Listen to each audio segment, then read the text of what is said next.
சந்தானத்தோட comedy இந்த படத்துல சுத்தமா நல்லா இல்லங்க. அடுத்ததா கௌதம் வாசுதேவ் மேனன். இவங்கள இந்த படத்துல ரொம்ப ஒரு ஆக்டிங் அந்த மாரி இல்ல. நம்ம அந்த ட்ரெய்லர பார்த்து ஏமாந்துட்டோம் தாங்க சொல்லணும். அதே மாதிரி யாஷி ஆனந்த். என்ன பொறுத்தவரைக்கும் சொல்லப்போனா இந்த பொண்ண ஏமாத்தி தான் இந்த படத்த எடுக்கறதுக்கு கூட்டிட்டு வந்திருப்பாங்க. ஃபுல்லா முழுக்க முழுக்க அந்த படத்துல கிளாமர் சீன்ஸ்ல மட்டும் ரொமான்டிக் சீன்ஸ்ல மட்டும் தான் காமிச்சிருந்தாங்க.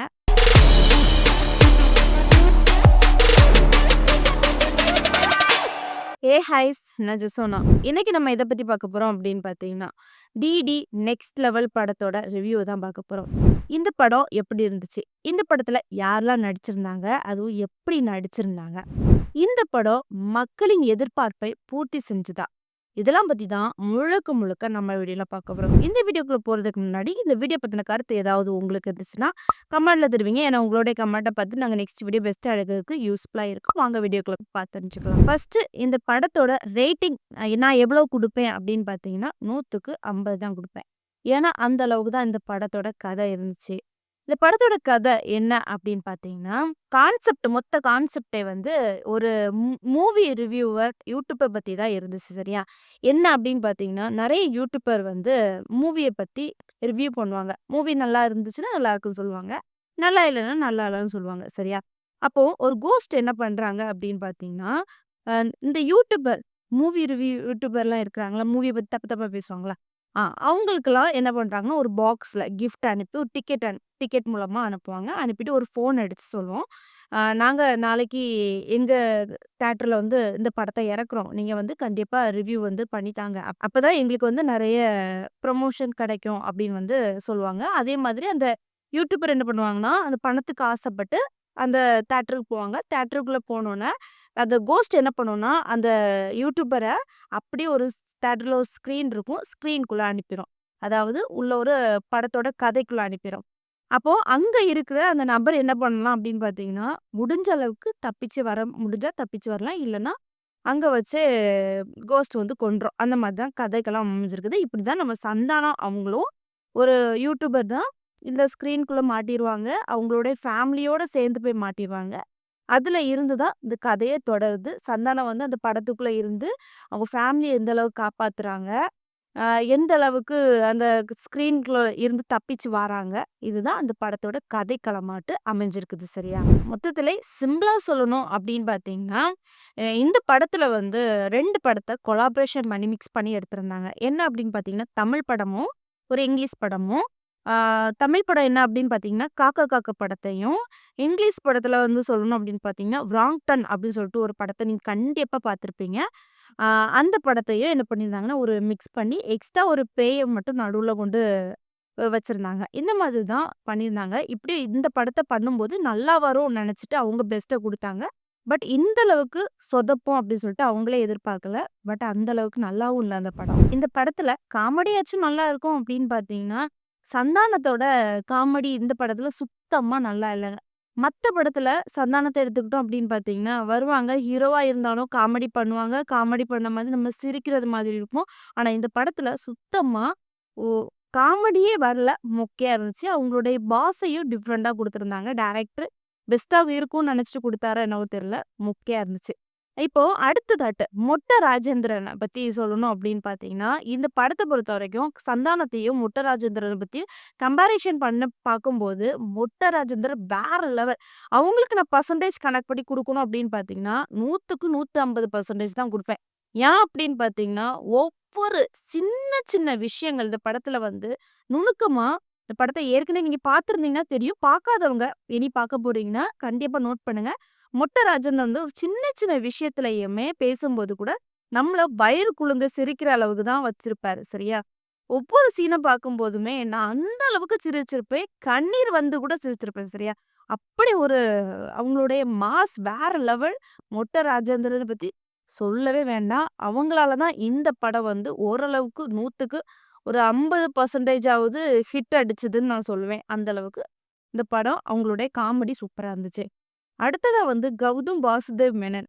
இவங்கள இந்த படத்துல ரொம்ப ஒரு ஆக்டிங் அந்த மாரி இல்ல. நம்ம இந்த ட்ரெய்லர பார்த்து ஏமாந்துட்டோம் தாங்க சொல்லணும். ஏன் அப்படின்னு பார்த்தீங்கன்னா, இந்த ட்ரெய்லர்ல "உயிரின் உயிரே" அப்படின்னு சொல்லிட்டு ஒரு பாட்ட போட்டிருப்பாங்க. அதுல அவருடைய பெர்ஃபார்மன்ஸ் சூப்பரா இருந்துச்சு. அப்ப இதுல வந்து அவரு ஓரளவு ஹிட் குடுத்திருப்பாருன்னு நெனச்சு தான் இந்த படத்த நம்ம மோஸ்ட்லி வந்து பார்த்திருப்போம். அதே மாதிரி அந்த ஒரு பாட்டுக்கு மட்டும் அவரு வந்து சூப்பரா பண்ணியிருந்தாங்க. ஒரு ரொமான்ஸ் சீன்ஸ் யாஷிகா கூட இந்த மாரி பண்றது மாதிரி இருந்துச்சு. ரொம்ப ஆக்டிங்லாம் அ ஓரளவு தான் இருந்தது. ரொம்ப ஆக்டிங் இல்ல. சரியா? மொத்தத்திலே இந்த படத்துல இவரு வந்து தேவையில்லாத ஆணி. நம்ம ட்ரெய்லர பார்த்து ஏமாந்திருப்போம். அதே மாதிரி யாஷிகா ஆனந்த் அவங்களுக்கு இந்த படத்துல என்ன ரோல் குடுத்திருந்தாங்க அப்படின்னு பார்த்தீங்கன்னா, சந்தானத்தோட தங்கச்சி. அதாவது சந்தானத்து கூட இருக்கும்போது சந்தானத்தோட தங்கச்சியா இருந்தாங்க. அந்த ஸ்க்ரீன்க்குள்ள போகும்போது ஒரு கிளாமர் நடிகை மாரி தான் ஃபுல்லா காமிச்சிருந்தாங்க. என்ன பொறுத்தவரைக்கும் சொல்லப்போனா, இந்த பொண்ண வந்து ஏமாத்தி தான் இந்த படத்த எடுக்கறதுக்கு கூட்டிட்டு வந்திருப்பாங்க. ஃபுல்லா முழுக்க முழுக்க அந்த படத்துல வந்து கிளாமர் சீன்ஸ்ல மட்டும் ரொமான்டிக் சீன்ஸ்ல மட்டும் தான் காமிச்சிருந்தாங்க. பட் இந்த பொண்ண வச்சு எடுத்திருந்தா நெறைய ஃபன்னாட்டு எடுத்திருக்கலாம். அதாவது இந்த டைரக்டர் நெனச்சிருந்தா இந்த பொண்ண இன்னும் நெறைய காமெடி பண்ணி வச்சு எடுத்திருக்கலாம். சரியா? ஆனா ரொமான்டிக் சீன் மட்டும் போதும் அப்படின்னு சொல்லிட்டு விட்டுட்டாங்க. அடுத்ததா இவங்க அம்மா கேரக்டர்ல நடிச்சிருந்தாங்க பாருங்க. சந்தானத்தோட அம்மா கேரக்டர்ல. அவங்க பேர் என்ன அப்படின்னு பார்த்தீங்கன்னா, கஸ்தூரி. இவங்க கண்டிப்பா தெரியாதவங்க யாரும் இருக்க மாட்டீங்க. கண்டிப்பா எல்லாத்துக்கும் தெரிஞ்சிருக்கும். ஆனா இவங்கள வச்சு இந்த படத்துல நெறைய ஹிட் குடுத்துருக்கலாம். நெறைய கேரக்டர் வித்தியாசமா குடுத்துருக்கலாம். பட் என்ன பண்ணிட்டாங்க அப்படின்னு பார்த்தீங்கன்னா, இதே மாரி தான் ரொமான்ஸ் சீன் அப்படின்னு சொல்லிட்டு கொண்டு வந்துட்டாங்க. சரியா? ஃபுல்லா ஹக் பண்றது இந்த மாரி தான் இருந்துச்சு.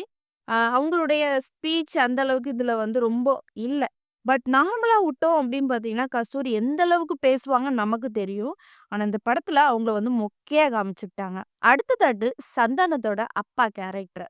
ஆ அது யார் அப்படின்னு பார்த்தீங்கன்னா, நிழல்கள் ரவி அவங்க தான் நடிச்சாங்க. இவங்க வந்து எடுத்துக்கிட்டோம் அப்படின்னு பார்த்தீங்கன்னா, முன்னாடி பெரிய பெரிய படங்கள்ல பார்த்திருப்போம். அதுவும் வில்லனா பார்த்திருப்போம். காமெடியா எங்கேயுமே பார்த்தது கிடையாது. ஆனா இந்த படத்துல இவங்களுடைய காமெடி வேற லெவல். பட் அவங்களுக்கு குடுத்திருந்த ரோல் வந்து ஃபுல்லா ரெஸ்ட் ரூம் அந்த மாரி தான் வந்து ஃபுல்லா இருக்கிறது மாரி காமிச்சிருந்தாங்க. இருந்தாலும், அது எப்படியெல்லாம் கொண்டுட்டு போணுமோ, அந்த ஃபேஸ் எல்லாமே அந்த காமெடிக்கு தகுந்தது மாரி வச்சது எல்லாமே சூப்பரா இருந்து, ஒரு பெரிய ஆக்டர் இந்த அளவுக்கு காமெடியாட்டு நடிப்பாரா? அப்படின்னு சொல்லிட்டு எனக்கு இப்ப தான் இவர பார்த்து தான் எனக்கு தெரிஞ்சுக்கிட்டேன். இப்போ என்னுடைய கருத்து என்ன அப்படின்னு பார்த்தீங்கன்னா, முதல்ல இந்த டிடி படத்தோட ஃபர்ஸ்ட் பார்ட் இருந்துல, அந்த படத்த பார்க்கும்போது வேற லெவல் காமெடியா மாஸா இருந்துச்சு. ஆனா இந்த டிடி நெக்ஸ்ட் லெவல வந்து மொக்கையா முடிச்சுட்டாங்க. சந்தானத்த சொல்லணும் அப்படின்னு பார்த்தீங்கன்னா, பார்ட் 1ல கூட வேற லெவல்ல காமெடி பண்ணி சூப்பரா பண்ணியிருந்தாங்க. அப்போ நல்ல த்ரில்லிங்கா இருந்துச்சு சரியா? ஒவ்வொரு விஷயங்கள் பண்ணும்போது அதில த்ரில்லிங்கா காமிச்சிருந்தாங்க.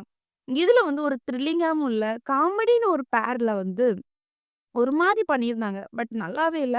மொத்தத்திலே இந்த படத்துல வந்து மாஸா பண்ணியிருந்தது முட்டை ராஜேந்திரன் மட்டும் தான். சந்தானம் வந்து இன்னும் நல்லா பெஸ்ட்டா பண்ணியிருப்பாங்க நெனச்சேன். பட் அந்த அளவுக்கு இல்ல. முட்டை ராஜேந்திரனுக்காகவே இந்த படத்த வந்து கண்டிப்பா யாராச்சும் பார்த்திருந்தீங்கன்னா தெரிஞ்சிருக்கும். பார்க்காதவங்க வந்து அவருக்காண்டியே போய் நம்ம தியேட்டர்ல போய் ஃபுல் வியூல இருந்து பார்க்கலாம். அந்த அளவுக்கு ஃபன்னா இருக்கும். சூப்பரா இருக்கும். ஆனா, டைரக்டர் என்ன பண்ணிட்டாங்க அப்படின்னு பார்த்தீங்கன்னா, பெரிய பெரிய ஆக்டர்லாம் கூட்டிட்டு வந்து இந்த அளவுக்கு மொக்கையா எடுத்துட்டாங்க. பட் கொஞ்சம் இன்னும் நல்லா ட்ரை பண்ணியிருக்கலாம்.